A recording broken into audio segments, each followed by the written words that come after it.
Hi hello friends, welcome to Divyamukhi kitchen. இன்றைக்கி திவ்யாமுகி கிச்சனில் மீன் குழம்பு தான் பார்க்க போகிறீங்க. வாங்க வீடியோக்குள்ளே போய் பார்க்கலாம். ஃபஸ்ட்டு நான் மண் சட்டியில் தான் இன்றைக்கி மீன் குழம்பு வச்சுருக்கேன்.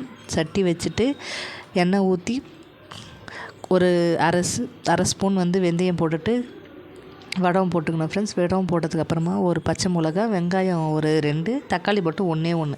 ஏன்னா மிளகாத்தூள்லேயே கொஞ்சம் தக்காளி கரைச்சிப்பேன், கொஞ்சம் வதக்கி விட்டுப்பேன்.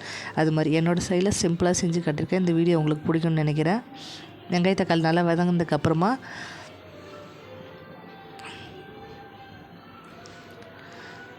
நல்லா முக்கியமாக மீன் குழம்புக்கு தேவை நல்லா எண்ணெய் ஊற்றணும் ஃப்ரெண்ட்ஸ்.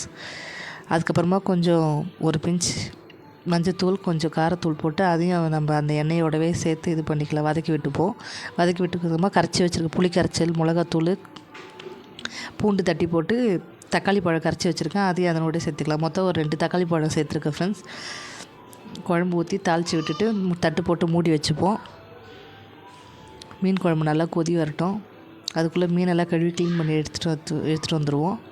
குழம்பு அதுக்குள்ளே ரெடி ஆகிட்டே இருக்கட்டும், கொதிக்கட்டும். குழம்பு நல்லா கொச்சதுக்கப்புறமா